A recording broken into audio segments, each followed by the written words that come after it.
I want to read these texts the way Jesus read them because I'm a follower of Jesus. In fact, that's the only reason I do read them. Shalom, shalom, my Havarim. Greetings, my YouTube Mishpaha. What's up, my people? And welcome back to Bible on a Bicycle.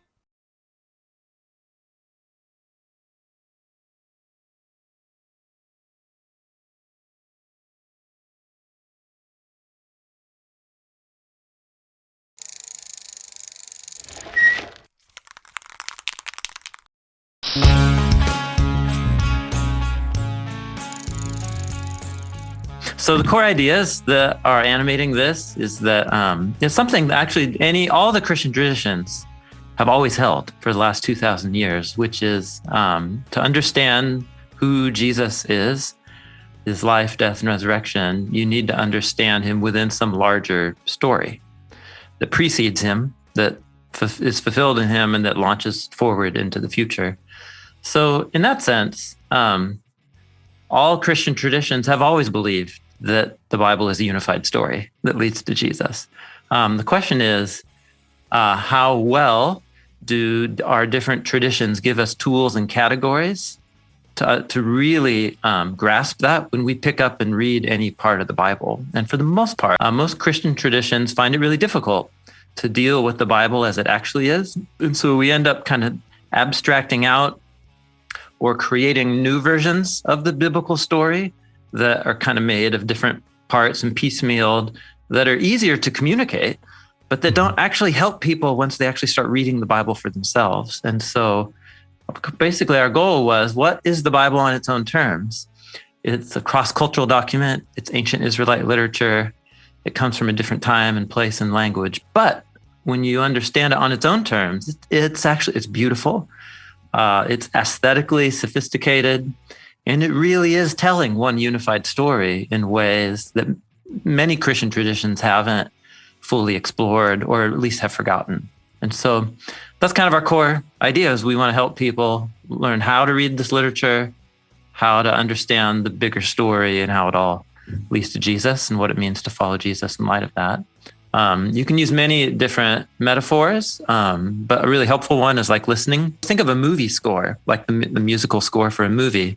When a certain character has a set of notes associated with them whenever they show up on the screen, then all it takes, like 1 hour into the movie, is just a few little notes, because you've heard it 10 times by now, and when you see that person. And so that stuff is happening in biblical literature all the time, where you're in a book and something introduced earlier in Genesis gets brought out, and the vocabulary is brought up from earlier. And so what we want to do is help people know how that works. What are the key repeated ideas that the biblical authors care about? For me, part of the joy of my education was learning from the whole of the Christian and Jewish tradition, learning ancient culture, ancient languages, to help check my own biases and prejudices at the door, hopefully, at least more than if I didn't use those tools. And so the goal is to just hear the Bible on its own terms. The Bible is the product of a divine and human partnership that the biblical authors consistently attribute to the work of the Spirit of God. Mm-hmm. For the biblical authors, the way that God is active and expressing his will and purpose in the world is in and through the physical. That's core to that image of God's Spirit being present in the dark chaos in the second sentence of the Bible. And then every other time after God appoints humans as his images, the point is that humans who are physical are the physical representations of God's purpose and will in the world. And when you have humans who are in sync with God by God's energy and presence and spirit, you have the natural is supernatural. In the tradition of the prophets stemming from Moses. And they claimed for themselves that what they were writing, humans were writing, also communicated a divine word, the word that Israel's God wanted to say to his people. And so that was Jesus's assumption about these texts. That's what just if you read his teachings, that's what he believed about these texts, but he also believed they told a unified story that led to himself and what he was doing. And so, in a way, I want to read these texts the way Jesus read them because I'm a follower of Jesus. In fact, that's the only reason I do read them. A lot of people's experience with the Bible was like mine, where it was flattened out as to maybe like a rule book or just a theological tech manual. And it just lost its life. And I just thought, that's great. Other people can do that work. I'm interested in something more than that. And I'm experiencing that in community, or I'm experiencing that in my prayer life, or, whatever it might be for different people. But the truth is that when you approach it as literature, it suddenly comes to life in new dimensions. And my actual concern, going back to this divide we were talking about, which is it human or divine? Is it just literature, or is it God's word? Is it breathed out by God? I grew up in a tradition where you kind of said, the Orthodox position, it's human and divine, but it's kind of just, it's divine, and let's polish off the human fingerprints, and let's and so when Tim and I were working on this, and Tim would start showing all the literary artistry and how it works as literature, it felt really uncomfortable at first, where I started to see the beauty of it in a way that started connecting deeply to my soul in a beautiful way, to where suddenly I start to kind of understand why a psalmist would be like, I love this stuff. There's some real artistry and beauty. And so I think people are also experiencing that. And it makes you hungry for more, and it makes you want to dive in deeper. And so I think it's doing that. And yeah. And it's doing, you're talking about how it communicates, what it communicates. It's exploring, like you said, John, all the stuff that we all wake up thinking about anyway. Why are relationships so hard? And is there any hope? Or what are the problems? And what's the solution? This is what we all think about anyway. And this is what it's about. It's not about anything else, but the human story that leads to this crisis where the hero enters the scene. And so if you can help people see that it's an ancient cultural vehicle of this literature that comes from another time and place, but that's about the stuff that we are all thinking about all the time anyway. Once people make that connection, it's addictive because it's so insightful. It's so profound what they're trying to tell us about ourselves and about who God is in relationship to all of that. And so I just can't stop. And I think once someone gets the bug and they just get the set of tools and you need to read it, it just goes next level real quick. We want people to learn to read the Bible.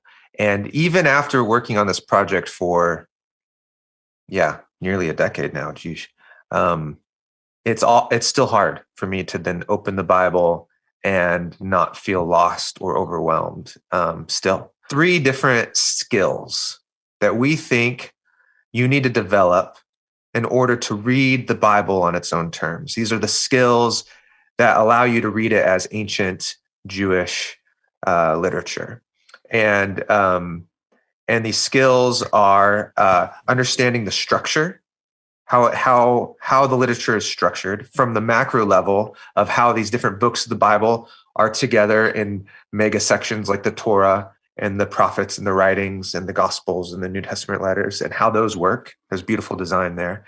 But then how each scroll within those collections is designed from its largest sections that are collections of chapters, really, down to the micro level of just how a narrative or a poem is designed and the lines work together. And the obsession that Second Temple Jewish scribes had on structure just blows my mind. It's unbelievable. And it's just not a perspective that I bring to most literature. And you kind of have to level up your expectations. with structure.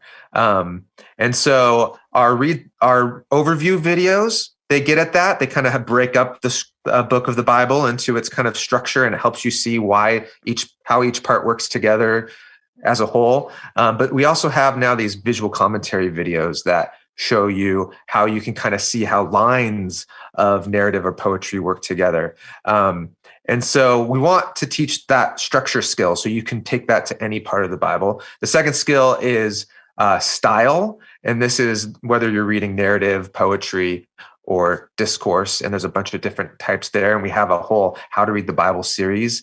And so that's a skill you need to develop. And then the third skill is patterns. And this is where like themes and word studies and narrative patterning comes into play. And so when we're doing a theme video, it's often, our new chief product officer came to the organization and gave us this really compelling image where he said, when I watch a theme video, I kind of feel like I'm watching you guys do a magic trick. Like you pull all this stuff together and it's beautiful and it blows my mind, but I'm like, how did you do that? And how could I do that? And we don't want it to be a magic trick. We want it to be something that you could go and be able to develop that skill yourself so that you can see these themes popping out in the stories and the poetry. All to say, now that we understand those three skills, we're trying to arm our audience with those skills and give them an opportunity to level up those skills while reading the Bible. I actually firmly believe that the core storyline of the scriptures can be a unifying agent across all of the Christian traditions. And the Bible is not known for being unifying, but I think that it can be if we learn how to read it on its own terms before we divide off into our camps. And I think for me, the underlying mega theme of the whole story is that as humans, we know and have a sense that we're made for so much more than we experience. And what if that so much more is actually attainable, not because of some cooked up scheme that I can come up with, but because of someone who was that kind of human for me and on my behalf. And that's a way of thinking about the biblical story, that Jesus opens up the way to true humanness in all of its aspects. And that's a part of this story and who Jesus is that is utterly compelling to me every day that I wake up. Hope to see you here next time. And until next time, remember, Yeshua, Jesus loves you. And so do I. Now get off of here, go ride your bike, read your Bible.